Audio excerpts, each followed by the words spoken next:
Writing about the Harleian Library, I'm actually going to start a bit later. I'm going to start in the 18th century. So writing about the Harleian Library in 1743, Samuel Johnson concluded that book catalogues were of the gravest importance to anyone studying the intellectual revolutions of the world, the birth of new opinions, their struggles against opposition, and their silent progress under persecution.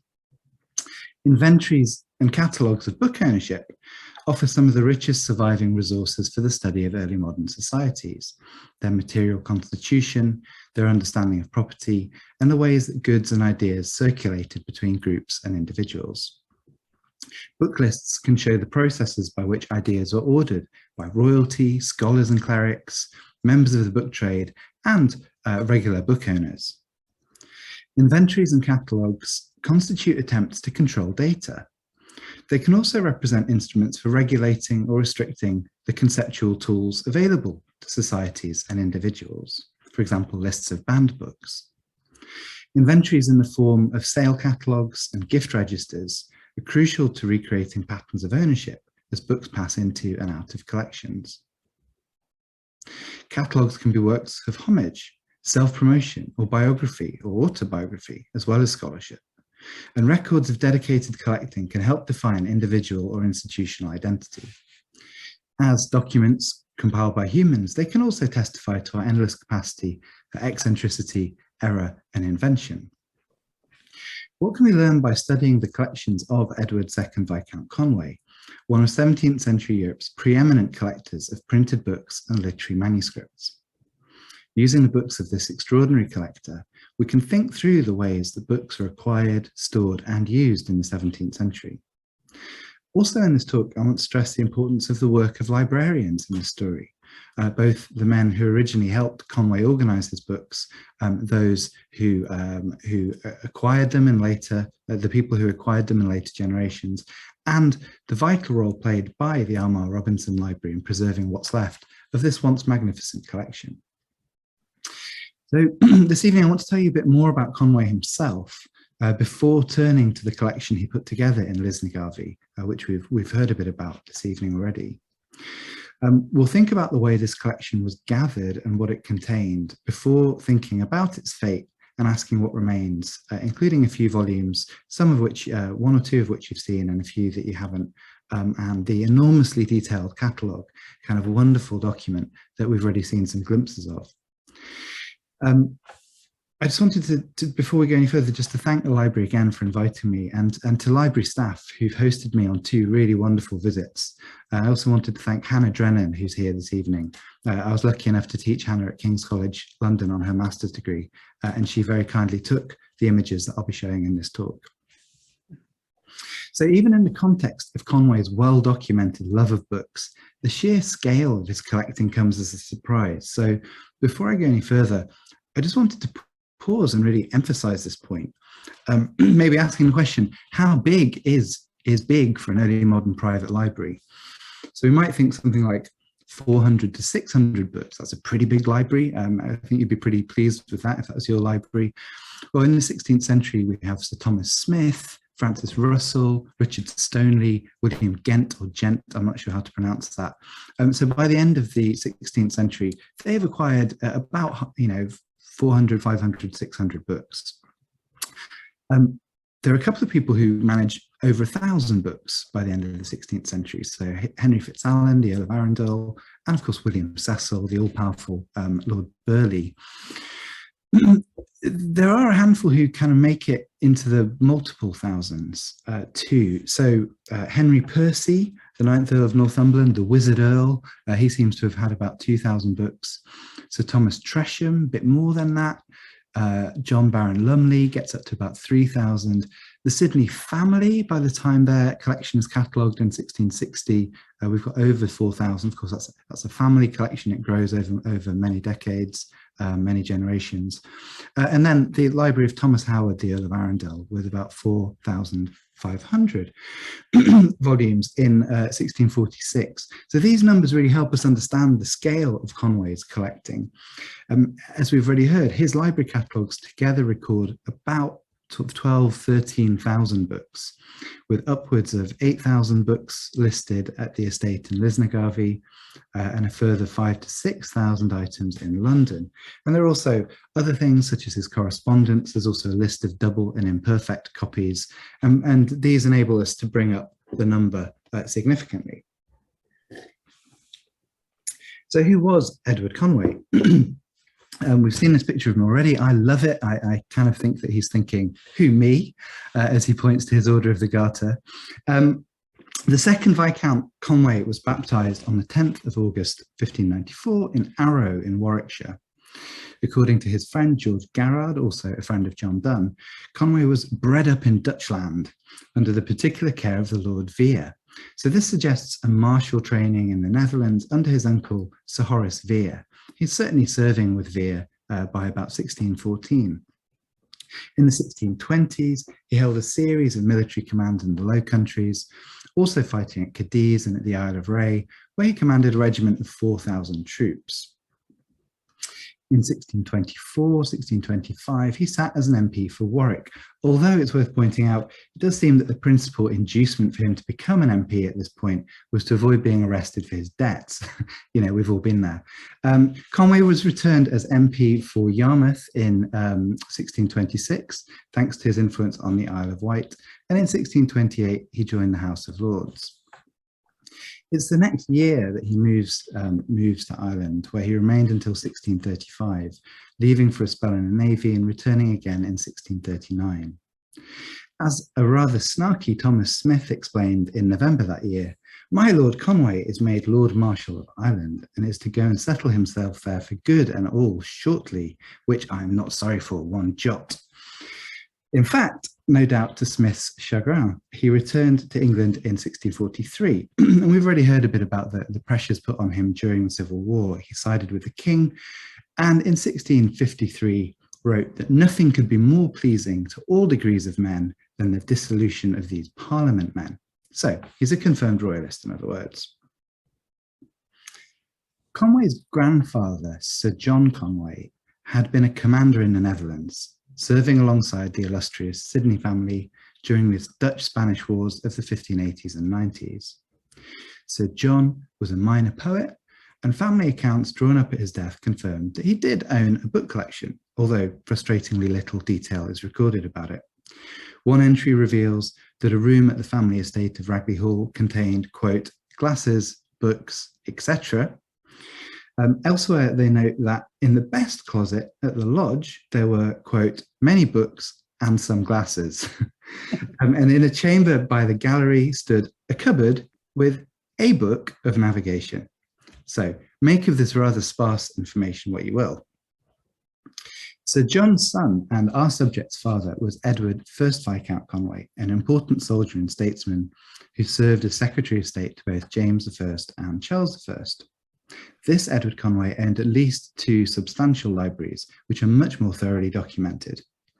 One, catalogued in 1610 at his Low Countries military garrison, the Brill, contained 247 volumes. The other, made in 1631, shows that he owned about 500 books at the time of his death, and these are substantially different from the 247. So we're thinking about someone who owns upwards of 700 volumes, really. Secretary Conway also put together a significant collection of literary manuscripts, including poetry by John Donne and Ben Jonson. Our Edward Conway, in other words, was thus born into a particularly bookish and literary family. However, the younger Edward Conway was a man of rather different character from both his father and grandfather. "What is a gentleman but his pleasure?" he once asked a friend.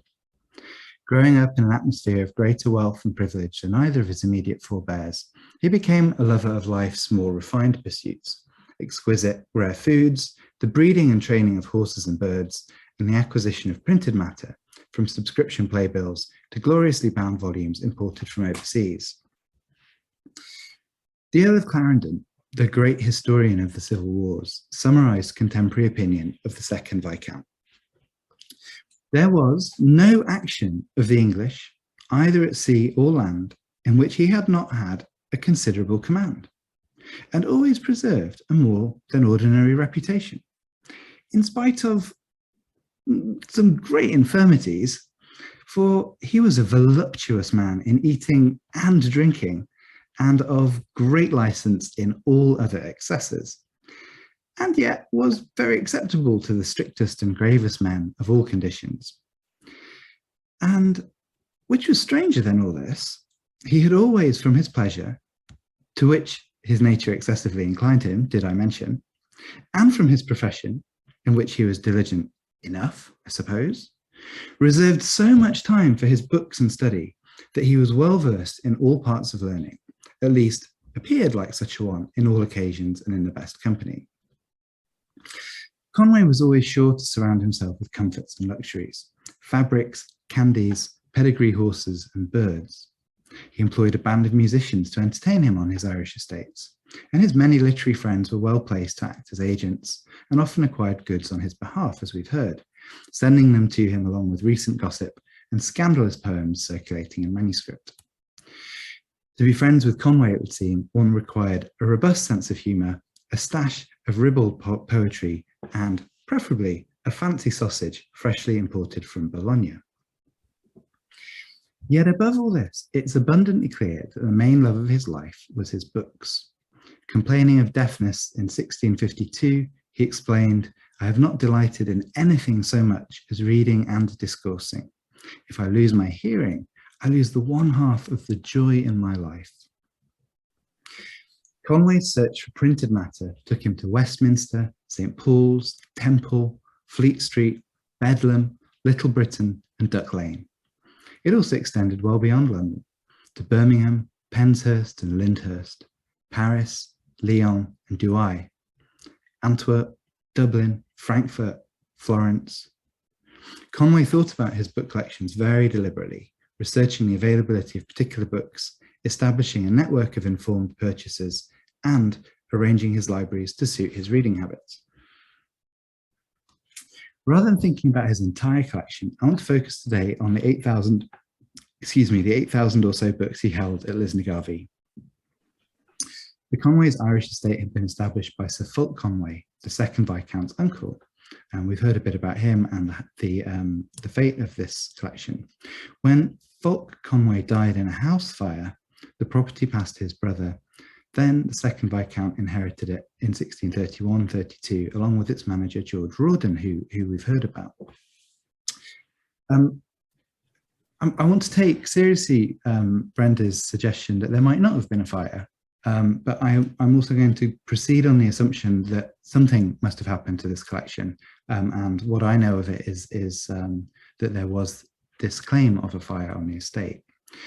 So Conway, what we know is that Conway and Rawdon gathered the books together at Brook Hill, and in the early spring of 1636, they engaged two local men in a large-scale 4-year cataloguing project. As we've heard, Philip Tandy was a schoolmaster in the village, and his co-worker was William Chambers, Conway's chaplain. It was a daunting task, as Chambers revealed in March 1636. "How hard a task you lay upon me, my lord, indeed, you do not know. I will heartily, and in the fear of God, set myself to do my duty in it, seeing as you will have it so. And from the promise which you are pleased to make me of remembering me if a better occasion offer itself." So Tandy, on the other hand, may have been initially unequal to the task. Chambers later said that Conway's chiding of him hath wrought much with him. He seems to me to be more careful of your books than before. By December at the latest, work was underway, and Tandy's letter to Rawdon tells us something about their approach. I'll quote it again because I think it's a very important quotation. "His lordship's books are better now than when he left them. I'm setting them as speedily as that little time I have from my school will give me leave, in an alphabetical order, distinguished notwithstanding, both by volumes and sciences." Our natural assumption today is that books are being shelved, but that's not necessarily the case.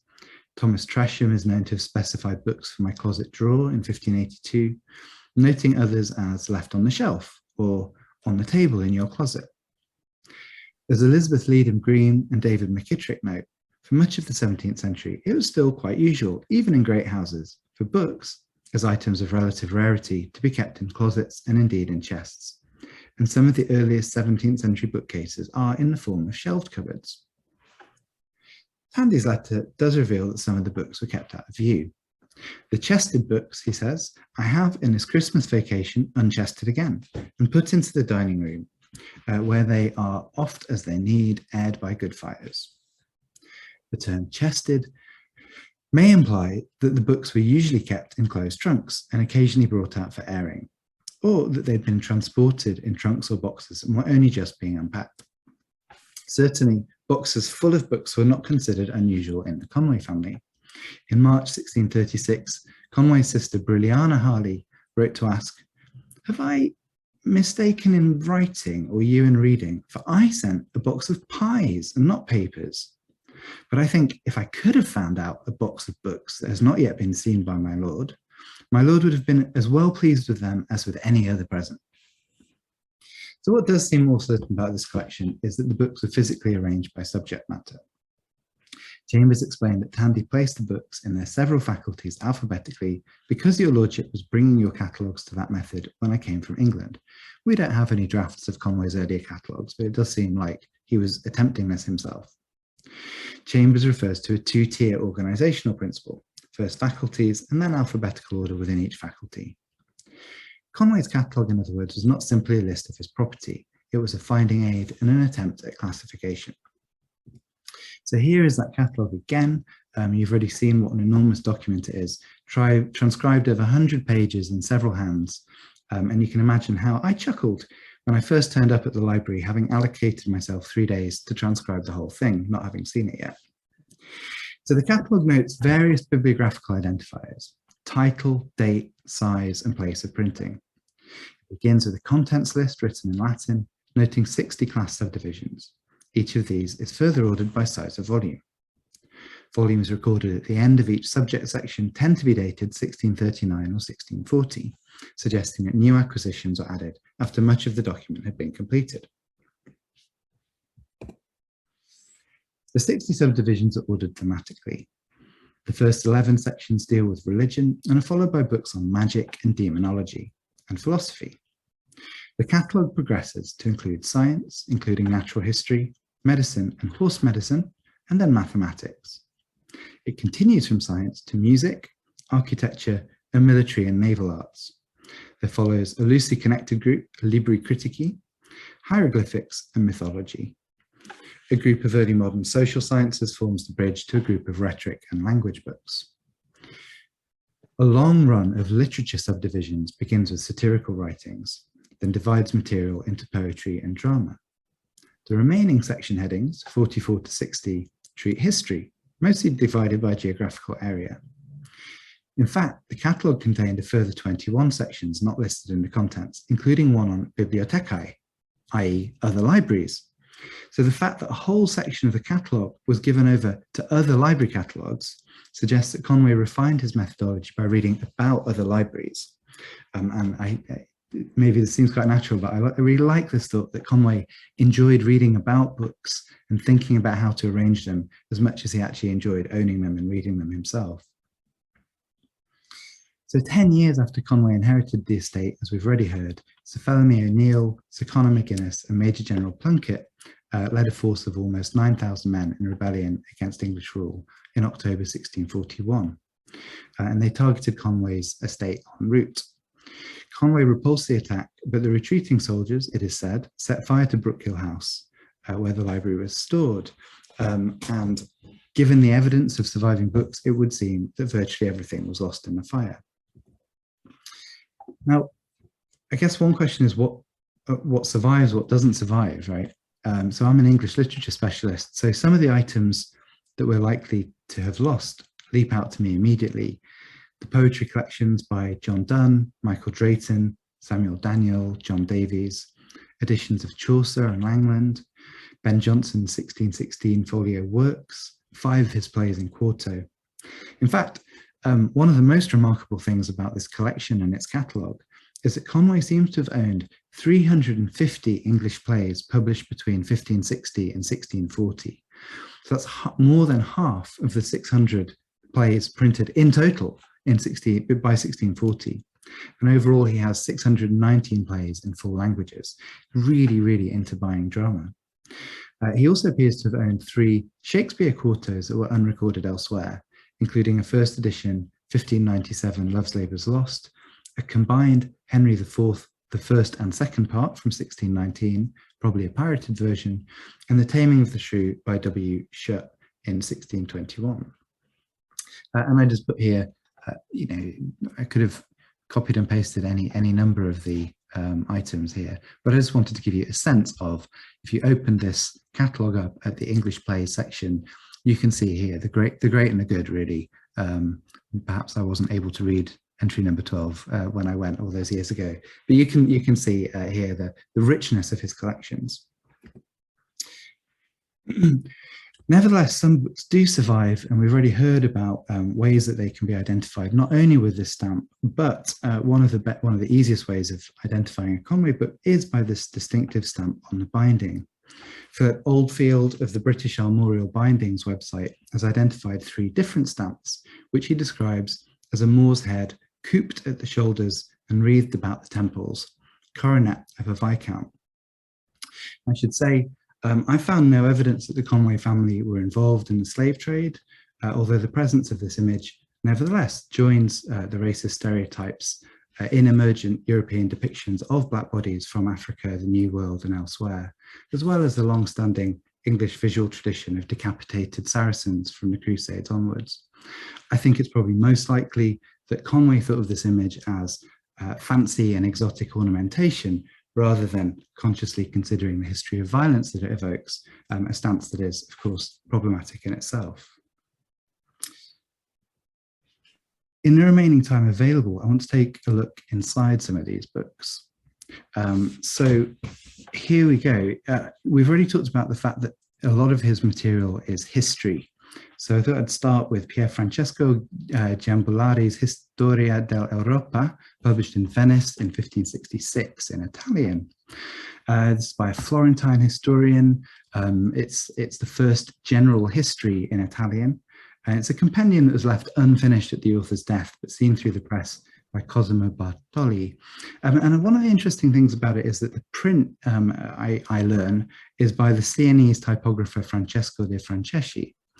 And I think this really starts us thinking about books as objects and Conway's interest in typography as well as the contents of books. Another history book by Joseph de Lapise, Tableau de l'Histoire des Princes et Principautés d'Orange. So this is published in The Hague in 1640, and it's in French. So what does this book show us? I mean, it's got this stunning title page and these very, very detailed maps. I mean, it testifies to Conway's enduring interest in the Netherlands, of course, where he, his father and his grandfather had all fought.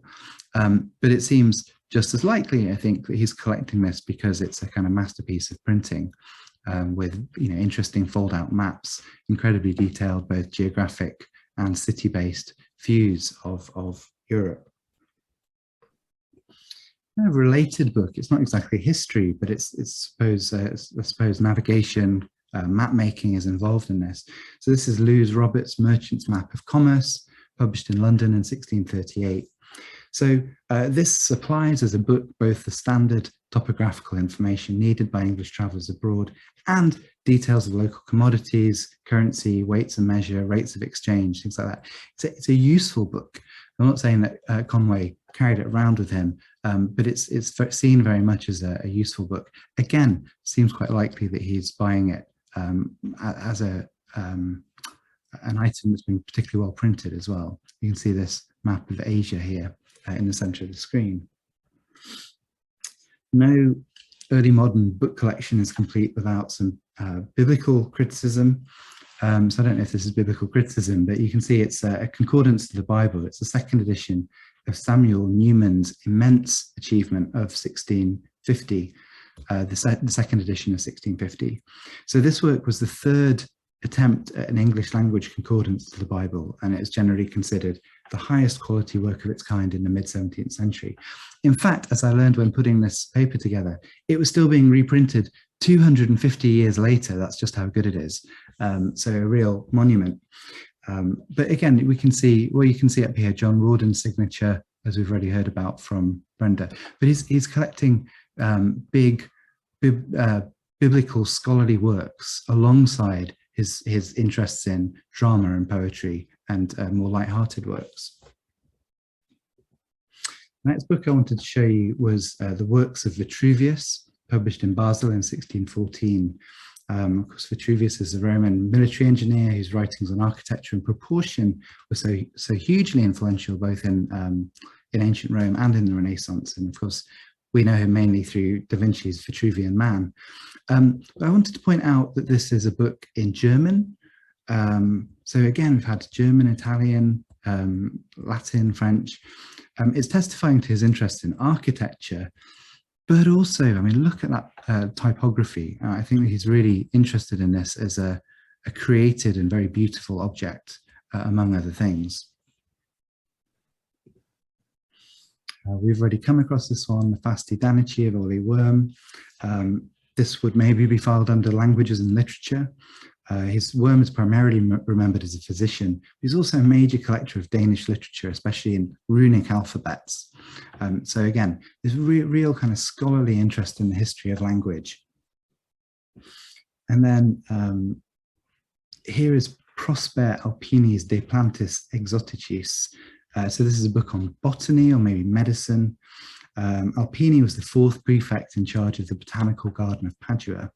And this book contains 145 really fine etched and engraved plates of botanical objects, otherwise known as plants, I suppose. So these are specimens he collected in Crete and the Eastern Mediterranean. So again, what does it testify to? It really shows Conway's interests in science, in botany and medicine, but also I think in fine engravings. You know, he knows that this is seen as a particularly fine work of finely illustrated work, and that's one of the reasons he's collecting it. So I'm not going to read all these out, but just to get, you know, to skim through some of the kind of interests. We've got a disquisition on proper nouns by a Spanish legal historian. We've got a book on Italian legal theory, I think a couple of those. We've got a book by a Dutch medical professor. And I think maybe the one I'd really point to is this Catalogus Bibliothecae Publicae, which is a library catalogue of Leiden University. And when you consult this item, you'll see that he's underlined quite a few texts in it. And I kind of always thought maybe this was to indicate the books that he wanted to acquire. And it's particularly gratifying that actually quite a few of the items actually do survive in Armagh, and you can see them listed below, the 4 final items here. So he seems to be reading other library catalogues as part of his understanding of what his collection needs. What does a good collection need? So I can add to this list one more item which is not currently in Armagh, but I think it really should be, which is Lucas Paetus de Mensuribus et Ponderibus Romanis et Graecus, a study of Greek and Roman weights and measurement systems, published in Venice in 1573.